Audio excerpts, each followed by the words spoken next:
Let's continue getting reaction and thoughts about the passing of Queen Elizabeth II. And on the line now, we're joined by Professor Ruth-Teer Tomaselli, who's an Emeritus Professor and Fellow at the University of KwaZulu-Natal. Thank you so much indeed for joining us. I just wonder what your thoughts and reflections are on the passing of Queen Elizabeth II. Well, I think many of the people that have spoken on your show this evening have mentioned that it is really not only a passing of an era, but it's also a time when we can reflect back on almost more than 60 years, 70 years of her reign, and in fact, going back further than that, another 20 years of her life. So it's almost a century of life, and during that time, not only has Britain, but the entire world has changed so much as to be almost unrecognizable. And I think it's this ability to remain stable and to provide an image and a symbol of stability that has really been so important in this particular period. Why do you think that she became such a global icon? We were just having a conversation now with Lebohang Peku, and when you say the word the Queen, everybody thinks about Queen Elizabeth II. They don't have to say the Queen of England, the United Kingdom and Britain and Northern Ireland. What was it about her, do you think? Was it just the colonial story? I think the colonial story is very important, and I think Lebohang was, right on point when she mentioned many of the issues that she raises about colonialism. And of course, the colonialism or the story of colonialism is not confined to Britain. There were other great colonial empires before then. There was the Spanish, there was the Portuguese, to a lesser extent the French.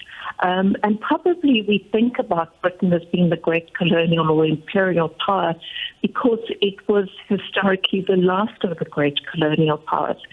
And ironically, it was also the colonial power that was able, as it were, to transform, to change, not only in terms of image, but in terms of reality. And many of the people that have spoken on your program tonight have spoken about the importance, the centrality of the Commonwealth. And if you think about the way in which in the 1930s, that the height of the empire before the Second World War, the huge impact of the Second World War, which the Queen, the late Queen, has been very romantically kind of associated with, the sort of plucky young girl who went into becoming a mechanic. And of course, she was just one of millions of people who did actually do their job. But she's very often that's singled out as a feat of loyalty, of patriotism, etc.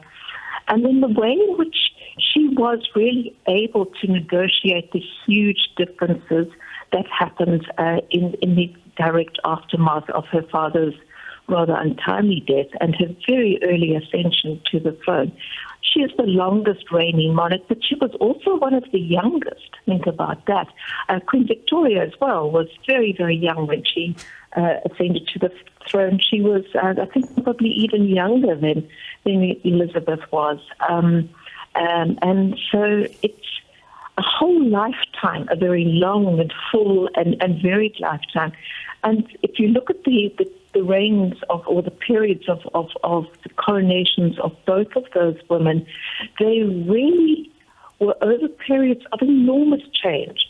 So we know that in the 20th century, the world has changed in every single possible way. People have been talking about how when she came to the throne, most people in Britain didn't have indoor bathrooms. But the same thing, the same amount of change was probably in the 19th century as well. And it's this ability to be able to negotiate those changes that has been so particular about her reign. Yes, there are other royal families. They have very minor roles in their constitutional setups. Perhaps the Swedes or the Norwegians have a little bit more, but they're really not world players. And I think it's the fact that the Commonwealth is a world institution, a world trade institution, a world cultural institution that is so important. Do you think that she was the CEO of the Crown in every respect, that she genuinely commanded what happened and she was in charge? It's really difficult to tell.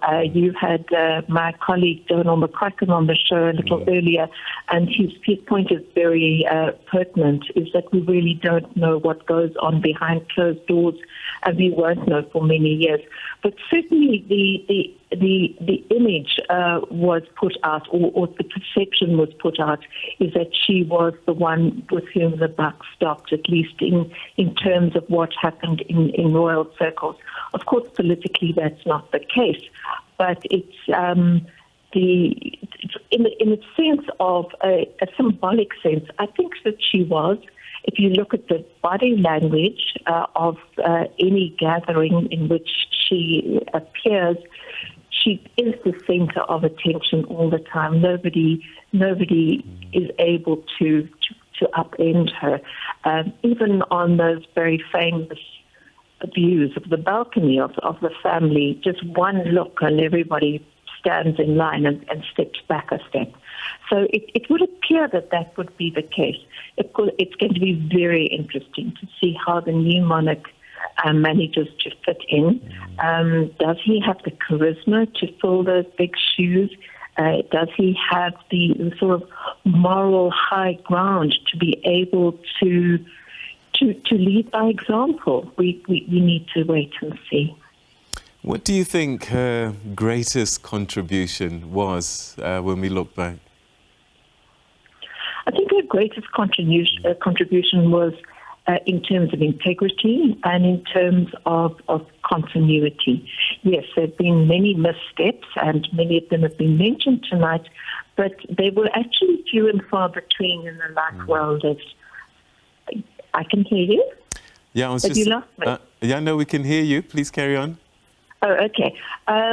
So I think that the greatest contribution was a symbolic contribution, a sense of cohesion, a sense of continuity, whether that was real or imagined. Benedict Anderson talks about imagined communities, that all nations are imagined communities, that we have a sense of community that is not particularly real because we don't really know each other in any sense. So I think that she was the point of cohesion of that community of spirit, both as a national figurehead and also as a world figurehead. And earlier on, we heard that, I think it was from your colleague, that she was the right person at the right time in history.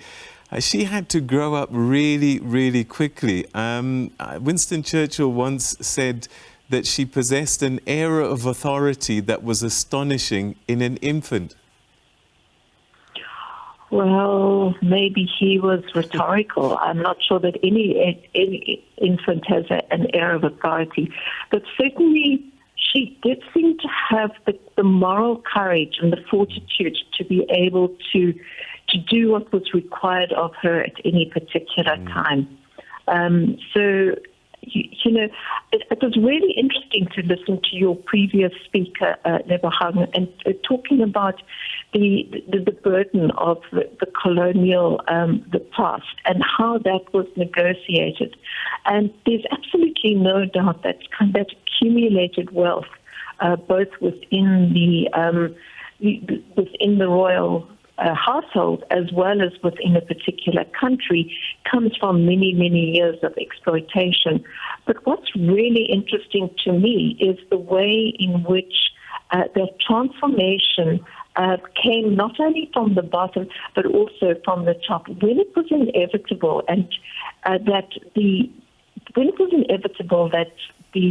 empire was no longer, instead of backlashing against that, what happened was that the Commonwealth was able to almost turn a disastrous situation, which the empire really was, into a a very desirable network, culturally, trade-wise, and in all sorts of different ways to create a block of affinity that actually does work.